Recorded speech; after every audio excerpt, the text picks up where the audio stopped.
Hello folks, my name is Steve Wilbur. I'm the baby boomer agent with LPT Realty and New Heights Real Estate Group. And today we are in Chanute, Kansas at this beautiful 2010 Greek Renaissance with certainly craftsman type influence home that is going on the market. We're going to take a look at this home and check out what it has to offer. There are 5 bedrooms right now. All are plumbed with its own bathroom, separate tub and shower. Beautiful opportunity. The expansiveness of this property. This lies on a half a block with a party house. Come take a look.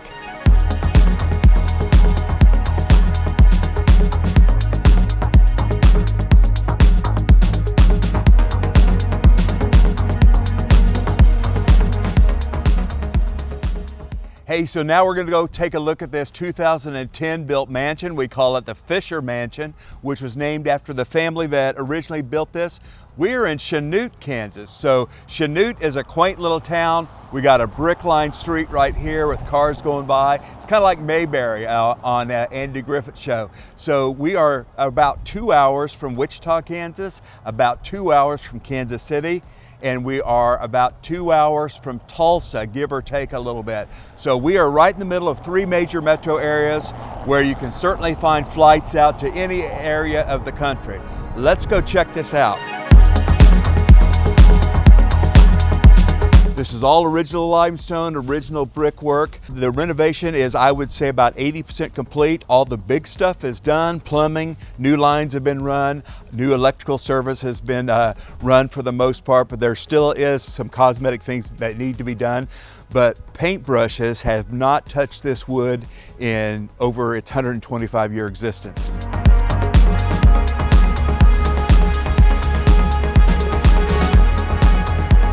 So we're walking into the foyer of the Fisher Mansion here. We got stained glass right up the main staircase. There is a servant staircase as well. You may have noticed that we walk through beveled glass area, so this is just beautiful. Let's go over here to the parlor first and check this out.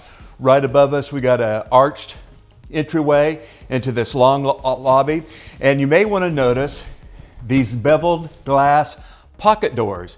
Rarely seen any of those. So we have working pocket doors. This is what we think was the parlor at one time. So you can notice the rich woods in here. Notice the courtesan woods, intricate patterns, all wood paneled. And then Matt's going to take a look at the floors here. We've got this in literally every room with the exception of the 3rd floor of this property. All of these come into this pattern. I think some people call it the devil's eye pattern, but with different woods, incredible carpentry that was done. Got a fireplace here. It's gas. I don't know if it may have been converted to gas at some point, but this is all original. And look at the teeth. So original cabinetry here. Looks like a lead etched perhaps. We have another pocket door that was mentioned before. So working pocket door, one door going across the whole span of what is behind me, the formal dining room. We've got full wood paneling everywhere. We've got a couple tones. No paintbrush has ever touched this. Kind of an interesting little thing that I don't know if Matt can get this from his angle. So there's a button on the floor. This house was built in 2010, so it would have been new to electricity, but it did have electricity to start with. So the lady of the house would sit there and with her foot would click that button, and that signaled the butler to bring the next course in. So just a beautiful place. We're going to walk over to what I call the family room.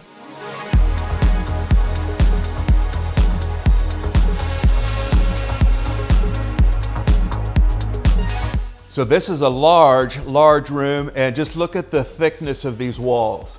I've got a pretty large hand, but look at the thickness of these walls. So we've got a massive fireplace in here. Again, every room, no matter how big or small, even closets, will have this same pattern. Original 1910 woodwork that's just beautiful. Let's take a look at the sunroom. So obviously there's a lot of work going on out here, but this is a legitimate great sunroom. This was not original to the house, but it's beautiful on the outside how they've integrated this. You can see what was at one time the side wall of the house. So this was added at some point We don't know exactly when, but what you're going to see with any additions or other buildings that have been placed on this property, they took great care to make it match, even with the bricks, even down to the tile work, the original part of the house. So we have tile floors in here.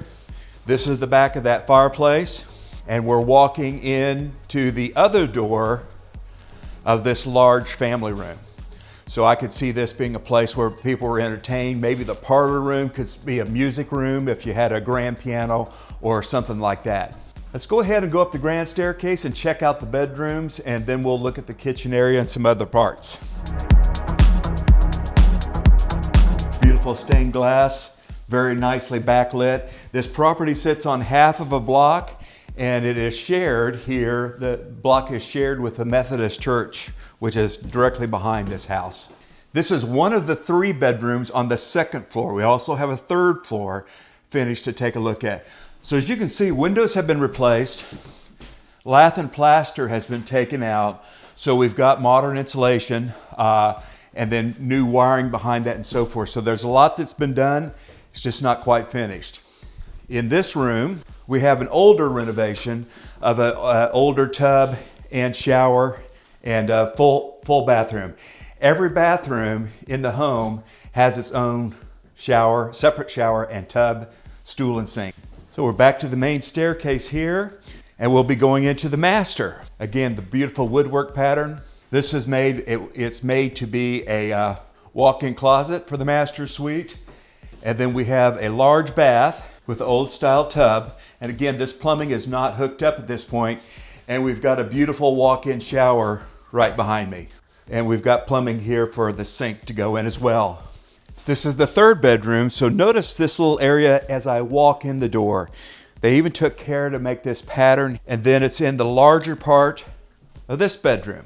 So this bedroom has its own fireplace, and then to right behind the camera there is a roughed-in bathroom that has the basin in it for a shower, but ready for the rest of the appliances as well. I am in right now the laundry room, which is on the 2nd floor. There's no bedrooms on the 1st floor. 3 bedrooms on the 2nd floor, and there'll be 2 bedrooms on the 3rd floor of this house. This is the laundry room. There are laundry hookups. It's still in a state of kind of getting ready and rehab. We believe that this was likely a sleeping porch at one time, but many, many years ago it's been converted to a laundry room, which is pretty convenient having that right here. So we're going to back up. So now there's 2 staircases going to the 2nd floor and to the basement, which we haven't seen yet. To the 3rd floor, there's only 1 staircase. So in this day, you had a grand staircase in the front typically, and a servant staircase in the back. So we're going up the only staircase to the 3rd floor. So our wood changes on the floor up here, which is typical of this day and age. So this is what we believe to be a white pine. So we had various hardwoods on the floors downstairs. So this area could be bedroom number 5. We've got the plumbing for it. The only awkward thing right now is just kind of figuring out what to do with this door, because this door leads into another bedroom. We've got plumbing here, so it'd be great for an Airbnb or VRBO, that type of things. And there's certainly a lot, in the past there's been a lot of weddings here, certainly a lot of prom pictures, and then we will show you here later the small venue area that we have as well. So right now we're walking into another bedroom space. We got a roughed-in bath with another corner shower already plumbed in, and a walk-in closet as well. Seller was making sure that they didn't take some of the center walls out here. This I believe is still lath and plaster. Almost everything else has been sheetrocked. So this area back here, you could conceivably get 6 bedrooms and all. This would be pretty tight, but it's doable. But there actually is another closet up front. And here's the dormer windows looking onto Highland Street. We have HVAC furnace back behind here. Now we're about to enter the main floor, and we're walking into the roughed-in kitchen. Kitchens, of course, at this time period were very small. This kitchen has about doubled in size. This was basically originally a kind of a mudroom area, so they incorporated that into the kitchen. So we've got the wiring, we've got everything ready to go here. Obviously, it has just not been completed, but this is close. The main parts are here. So now we're going to go down to the basement. There's 2 staircases going to the basement. And amazingly, when you get down there, there's still a lot of debris and things, but I just think this was pretty cool paintings. Don't know when that was done, but looks like it was a while ago. Got the brass handrails as we go down to the basement. And we've got a massive, what I would call a family room. Looks like it's a lot of fun. Checkerboard tile originally. We've got a fireplace. Again, we don't know if that is working or not. But this is actually incredible to have this kind of space in a headroom space in a basement of this time period. So notice even the windows down here have been changed. The structure, the concrete, we're not seeing any moving around. They're definitely painting a lot of things that need to be done. But we've got all the original timbers up here in these rafters. And they look to me to maybe 14s or 12. So it's really interesting looking at the wood of that day, which is the really rough hardwood. We've got a bathroom in this corner, but we actually have an in-the-home safe back here. It is really dark in there. The lights aren't working right now, but this is a huge room, so it could be a safe room or a real safe. We know that they kept valuables in here at one point. So, and there's a concrete shelf all the way around it, so they put some thought into this. We have another large room that could serve as another rec room or what have it, anything that you wanted it to be. Also, you just notice here that we've got all the newer piping, we've got the PEX up here, we've got the newer wiring, so should not be that we know of any knob and tube or anything like that in this house. So let's go ahead and go up. We're going to walk up the back staircase now. And I believe the seller was not sure if this was going to remain a bathroom or not. We'll have to check, but we are plumbed for a bathroom. So we're back out into the kitchen, into the grand foyer. Again, beautiful woodwork, nice patterns through all of this. Look at kind of the octagonal maybe spindles in there. So now let's go out and take a look at some of the grounds. So behind me, so we're going to walk in and check out the grounds a little bit, and then we're going to walk into the pool house, which is to my right here. Now this structure was built in the early 80s at a cost of over $300,000 at that time. It is in a state of repair. It's got electricity, it's got all that, but there is repairs that are needed on it. They took great care at that time to exactly match up the style. And we're talking about even the stonework on it, the brickwork that would match the original house.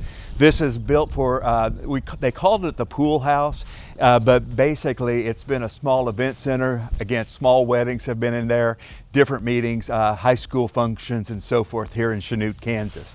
Let's go ahead and take a look at the outside real quick. All of this is surrounded by a wrought iron fence and built for a little dog because you can see the narrow spindles at the bottom. We have a huge, like a schoolhouse size flagpole out here that is massive. It's got lighting for it so you can keep it up all day. So all the landscaping is here. It needs some attention as far as bringing it up to life again. But we also have a bridge with 2 ponds, with the upper pond draining into the lower pond, and there is still fish in the pond. Beautiful hardwood trees. This side of the street is lined with large hardwood trees. And we've got the gazebo here. So we know that outdoor weddings have been done here, quite a few of them actually, with just chairs set up out here, the bride and the groom standing in the gazebo, and many, many prom photo shots. Prom dates out here, taking their photo shots here. Again, even the little things, even the tile work here is just like the house. Great care in all the additions that were made. So now we're on the side of the pool house. Right behind me is a Methodist church. So that is separated by an alley behind. And then we're going to come into the back side of what we call the pool house or the venue house. All brick out here. This is set up to be a really beautiful area for sitting with some privacy here with the box bushes. So just a really neat place. So walking into this room, you can see the pretty good size room actually. We've got right above me here, we've got a beautiful crystal chandelier, antique. We understand the word is that this came from France and was a $40,000 purchase back when it was purchased sometime in the early 80s, we believe. We've got a bar built here. We've got some lights up here that we understand were brought in from Tiffany's. And again, just the structure, they've taken the exterior architecture and shown that as well in here. So this is the real stone. We've got Italian tile floors in the basement. We've got a fireplace in the corner. That's a gas fireplace. We've got a full bath with a shower here. So this could conceivably be a caretaker's studio apartment. Obviously it can be a small wedding venue, things like that, which it has been in the past. This has all of its own HVAC system. So a lot of that is back here, as well as refrigerator and so forth. So again, this is a great room. Mural up above us. That was done at the time that this was built as well. So here from this area, you can kind of see the expanse of the backyard here. The videographer is standing on top of the waterfall. So this waterfall, again, actually fills up this pond and then runs down into the second pond. So just the expanse, everything is here. There's a lot more that's going to bloom up, annual type plants that will be blooming up here, but there certainly is work to be done, bush still to be cut. A lot of that's been done and taken out. But again, I'm on the bridge here, and this is made of concrete as well, so this isn't going to rot. And we have two really cool ponds here that need some cleaning up and some work on the pump, we know that. And but other than that, just a unbelievable possibility. You've got all the landscaping, you've got all the box bushes, you got all of this, and it's already here, but it needs some work. The pool is in disrepair, but it may be able to be salvaged, but there's a pool that's right behind the home as well. We'll go out and take a look at the garage. Hey, so right now we are standing in front of the garage. This was built, we believe, just a few years later than the house. So even the garage, I mean, look how it looks like a little house. So it looks like a small version of the house. So care was taken here. Now this is a shorter garage. This would have been built for like Model A's, much shorter than our cars are nowadays. So it won't fit a full length car, but this is totally secured in here. We've got wrought iron fence all the way around this, and there is an electric gate in the front here. So right now, garage, a newer car probably would not fit in here, but it's just a beautiful build. It could be repurposed into an art studio or something like that. Hey, thank you for taking this short tour with us. We know this is a little bit longer video than normal, and because this is an expansive property, kind of needs an expansive explanation. My name again is Steve Wilbur. I'm the baby boomer agent with LPT Realty. I'm out of Wichita, Kansas, and the New Heights Real Estate Group. One of my subspecialties is historic properties like this. So we definitely go to a national audience. I've had several properties in this town sell to people from California, for example. So great property. We're here in the Midwest. We're here in the very middle of the country. Again, like I said earlier, we're roughly 2 hours away from Wichita, Kansas, 2 hours away from Kansas City, Kansas, go Chiefs, and about 2 hours away from Tulsa, Oklahoma as well. When I say 2 hours, that's traveling at 65 miles an hour with very little to no traffic. So again, take a look at this home. If you have any interest, give me a call. We would love to help you. Have a great day. This is a mansion in Chanute, Kansas that you just can't buy this in most areas of our country, but you can here in Kansas. Have a great day.